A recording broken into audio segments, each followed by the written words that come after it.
Bro ఎలా అనిపిస్తుంది bro movie? బాగుంది బ్రో, చాలా బాగుంది. అలా డైరెక్షన్ గురించి ఏమంటావు?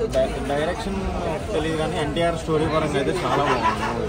ఓకే. ఎన్టీఆర్ యాక్టింగ్ కానీ ఆ 6 years తర్వాత సోలోగా చూద్దాం కదా, ఫ్యాన్స్ అందరూ క్రేజీ వెళ్ళిపోయారు థియేటర్.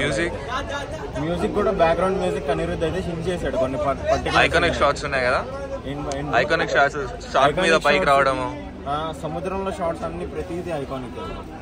మామ నీకు ఎట్లా అనిపిస్తుంది? నువ్వు చెప్పాలి, గట్టిగా చెప్పాలి. ఫస్ట్ ఆఫ్ ఆల్ ఎంట్రీ మాత్రం నెక్స్ట్ లెవెల్ మామ. రాజమౌళి తర్వాత మళ్ళీ కొట్టాలా ఊపాడు అంతే.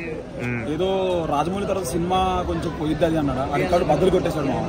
100% చెప్తున్నా, ఇది మాత్రం డామ్ షూర్. ప్రతి ఒక్క హీరో కాలర్ ఎగరేసి చెప్తాడు ఇంకా ఎన్టీఆర్ అనేవాడు తిరిగేసాడు. ఇండస్ట్రీ ఇట్టి పక్క 100%. అనిరుద్ధి ఏదో ఒక్క సాంగ్తో భయం వేసింది కానీ బ్లాక్ జోన్స్ ఇచ్చాడు మామ. నీ అమ్మ రూస్ బాంబ్స్ వచ్చినాయి మామ. కొట్టిన మ్యూజిక్ మళ్ళీ నెక్స్ట్ లెవెల్ ఆసమ్. స్టోరీ బాగుంది, ఎలివేషన్స్ బాగున్నాయి.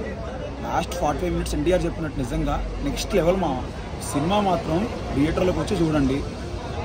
నేను 100% సాటిస్ఫాక్షన్ అయ్యా. మీరు వచ్చారంటే హ్యాపీగా, ఐఎమ్ సో వెరీ హ్యాపీ.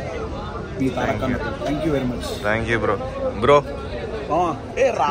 రా బ్రో.